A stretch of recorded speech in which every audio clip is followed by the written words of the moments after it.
Guys, welcome to another video I decided to make. I'm sitting in the new office, the new first VTC in Malaysia.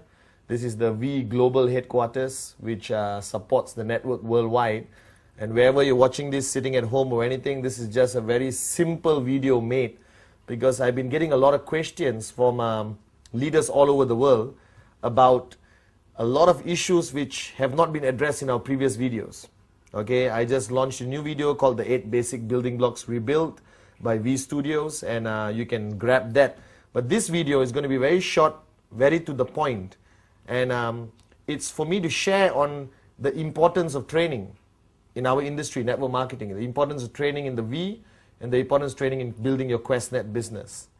Now, one mistake a lot of people make when they come into our business is that they think they already know what needs to be done.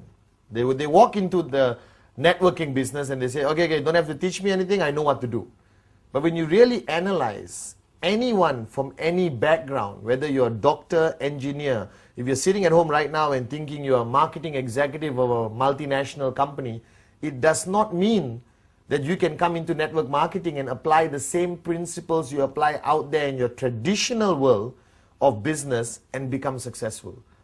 Network marketing is a very unique, very special business which requires you to be retrained, re-educated, for you to understand what the whole business is about.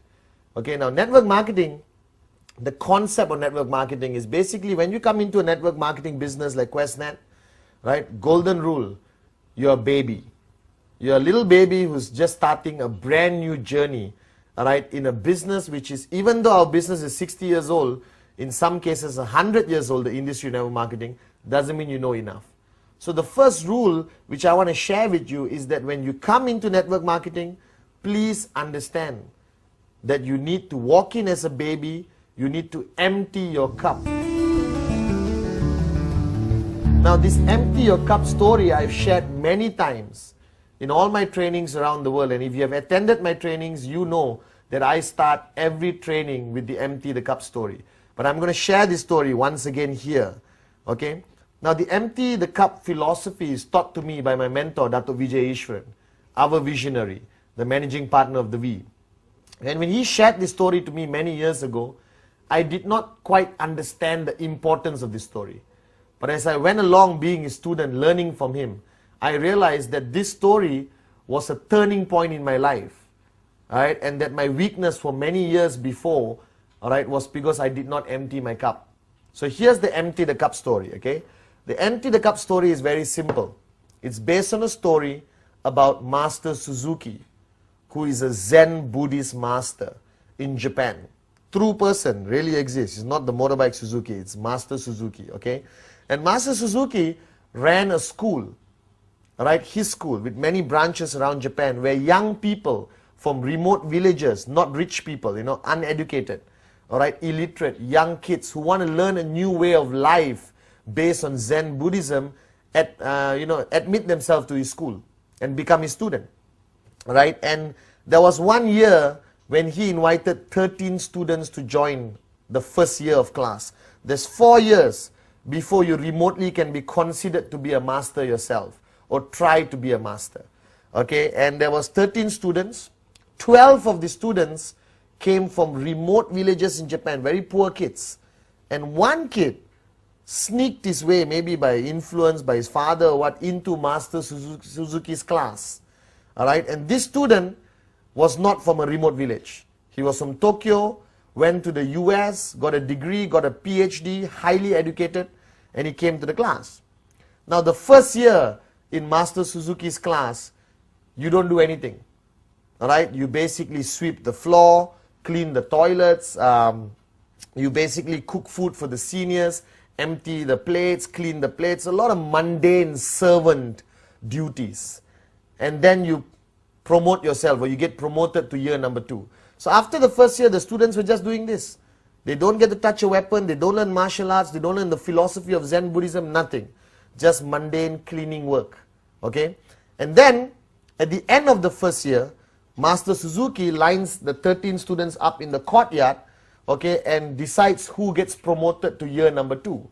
And he walks to the first student and say, congratulations, you go to the second year. Congratulations, you go to the second year. Congratulations, you go to the second year. When he reached this American qualified student, he looked at the boy and said, you're not ready. You stay back one more year in year number 1. Now the boy was shocked. And with his ego, he rationalized that Master Suzuki wanted him to stay back, all right, to basically guide the new incoming group of students. Okay, so for one more year, this boy had to clean the toilets, sweep the floor, cook food for his classmates, who are now his seniors. You understand? Okay, and he went on for one more year, right, through these servant duties. Cleaning the toilet is not something I think you're very happy about, but they did it. He did it for one more year. Now the second year, again, graduation for the first year students, including this boy. And Master Suzuki walked around saying, congratulations, you get promoted, you get promoted, you get promoted. Came to this boy and once again said, you're not ready. Okay, stay back one more year. Now this time the boy lost it, big time. He lost his temper, he shouted, you know, and he told his classmates, I'm going to go to Master Suzuki's hut and let the old man know how I feel. So he walked.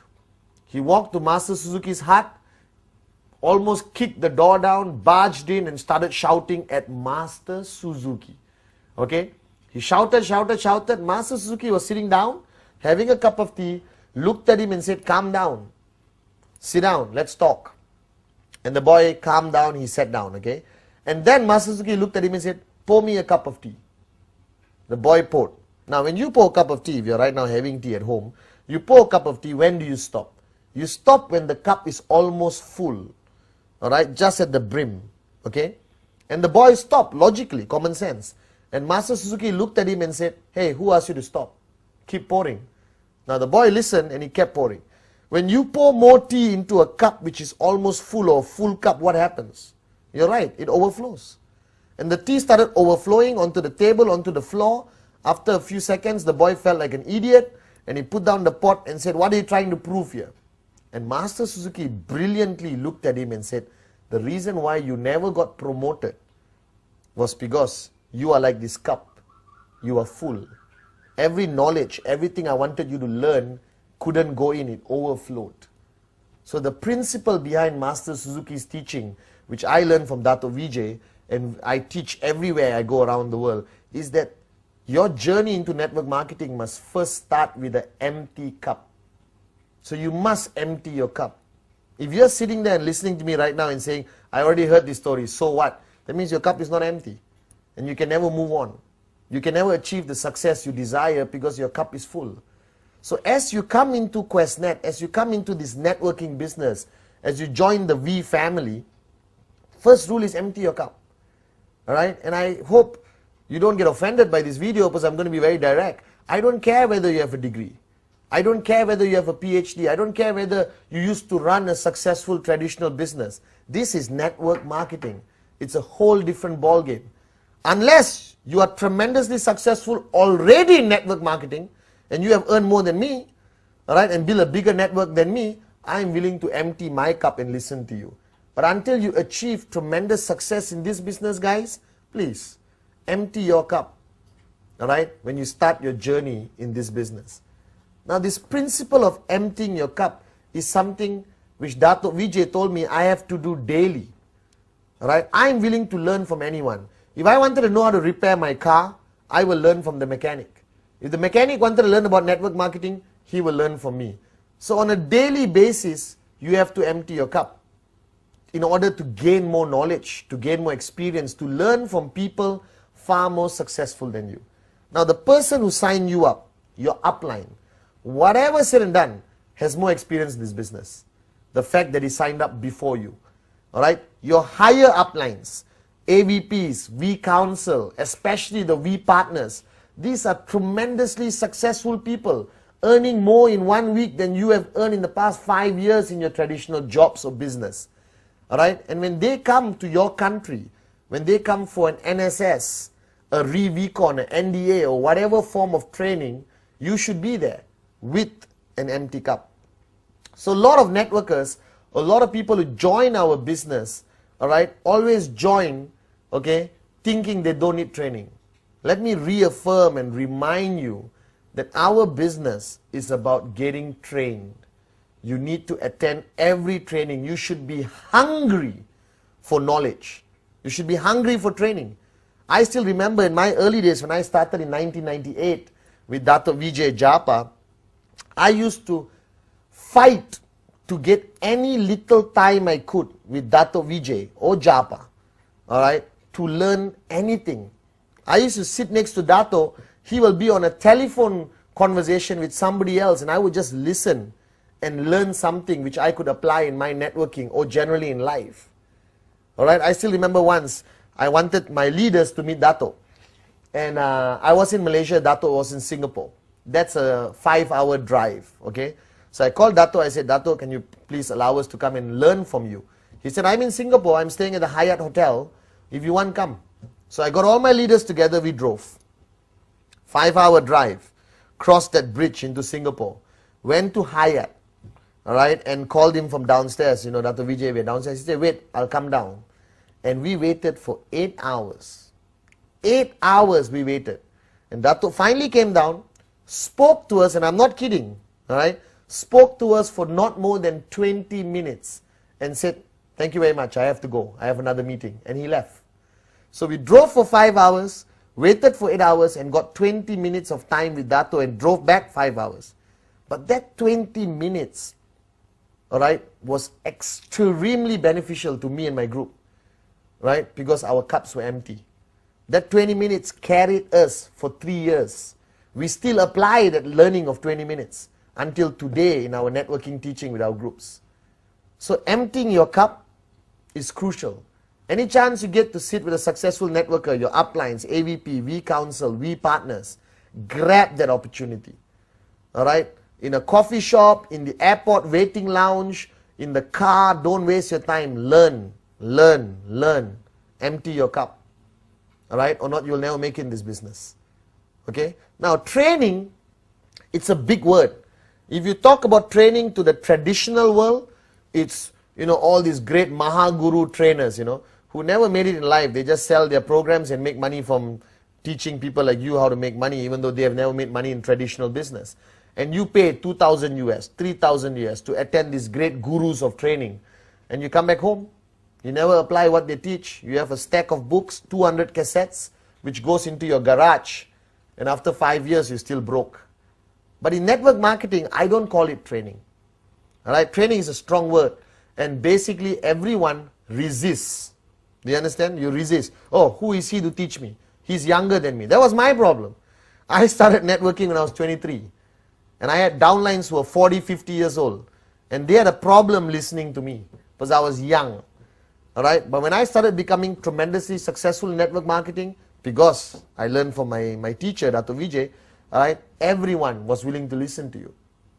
All right? So listen to success. Never question why. Ask how and follow. Right? So the word training, I don't like to use. Right now, what I'm doing with you right now, if you're sitting at home listening to me, I'm sharing. I'm not saying everything I share over the past 8 years I got from the sky. I am proud to say that nothing I say is original. Everything I say I learned from somebody greater, more successful than me, especially Dato Vijay Ishwaran, in this industry of network marketing. All right? And I respect that knowledge, I absorb that knowledge, and I share. So in the V, I don't like saying come for a training session. Hey, please go for this session. All right? Because the guy is going to be sharing his experience. And that's important. Like in the 8 basic building blocks rebuilt, I shared. You have now started a journey on a road which you have never been on. A brand new street or a highway. Okay, and you want to go from point A to point B. You can figure it out on your own. But if you are smart or wise, you will ask somebody who has been on the road. You will ask him, excuse me, how is the journey? What road should I avoid? Left side, right side, where's the pothole? Where did the tree fall down? Where is the police speed trap? You know, so I can avoid it and not get a summon. You understand? That's what a wise person will do. So in our business, be wise. Learn from your seniors. Learn from your uplines. Now, our sharing sessions or training, as common people call it, all right, is very much divided, in my opinion, to 3 categories. If I have a downline, I can help him in 3 ways, or 3 areas which I need to help him. Area number 1, all right, is basically personal growth. The person growing as an individual, all right, and that's very important, because a lot of people join our business with a lot of garbage in their minds. They're alcoholics, they are lazy people, some people have very low moral values, they are divorcees, they have problems with their wife, their families, all right, they have drug problems, whatever the problem is, all right, okay. That's a personal challenge they have within themselves, and sometimes as an upline, if you choose to, you also want to help them in their personal life. To me, what attracted me most to QuestNet, what attracted me most to the V, was their mission statement of raising yourself to help mankind. It is not only about money, it's about helping somebody change their lives. And I love that aspect of it. And I think that's something which is driving me today. I'm financially free. I'm retired. I have enough money to last a lifetime very comfortably. But I still do what I do because I think I want to change a lot of lives out there. I think there are a lot of pathmans who need pathman. All right, and I think it's my duty. All right, I've earned so much from this company. It's for me to give back. Raise yourself. I've raised myself with a lot of help from Dato. All right, Vijay, and now I want to help mankind. So in areas of networking with my downline, the first area of training I focus on is, for example, personal growth. All right, and that area of personal growth, I guide them on various areas of discipline, commitment, changing their lifestyle. All right, I talk about vegetarianism, I talk about the stopping alcohol abuse and everything else, because I want him to be a better person. All right, but the most important thing I share with all my downlines is the power of the teaching Dato has shared with millions of people around the world, called the sphere of silence. The first thing I want to get the guy switched on is on the sphere of silence, the power of silence, the 1 hour every day, which helps him personally to grow. That's personal growth, okay? Sphere of silence, very important aspect of which helps him become a better individual, a better father, a better son, but most importantly, helps him become a better networker / a better human being, okay? Then there is the area of energy or hype or passion or excitement, all right? And that area is through our events, okay? There is a system in place in every organization around the world, okay? Every organization, especially the V, has their own system. We have NSS, NDA, VCon, the mother of all events, VCon, all right? Where people attend to get that energy. That event is full of passion, hype, all right, a lot of loud music, a lot of dancing, a lot of shouting, a lot of knowledge also imparted onto them, all right? And that's the second area. And if you are running your own organization, if you have 200-300 downlines, you must belong to a system. Without a system, you will not make it in network marketing. You cannot be a lone ranger. And your system, like my system previously when I was actively networking, all right, started in my home. Started with my home. Every Sunday, 10 people in my living room, all right? And we sometimes watch movies, we share basic training, we share our experience with each other, and from that 10, it grew to 20, 30, 40, 50. Then we had to book a small hall in our compound or village, all right? Then eventually it became 100, 200, 300. Then we book a hotel. Right now it's 1,000, 2,000. We book a big convention center. All right? A system consists of events, trainings mainly, all right, or sharing sessions, tools. Tools is basically CDs, brochures, pamphlets, starter kits. Everyone asks me, Mr. Pathman, why QuestNet took so long to create a starter kit? Hey, you create your own starter kit. Right? We launched the most amazing product in the history of QuestNet called the BioDisc. Everyone asks me, Pathman, we need pamphlets. Don't wait for us. You create your own pamphlet. You create your own PowerPoint presentation. What's stopping you from doing that? All right, you need to create a system. You need to go to your upline who has a system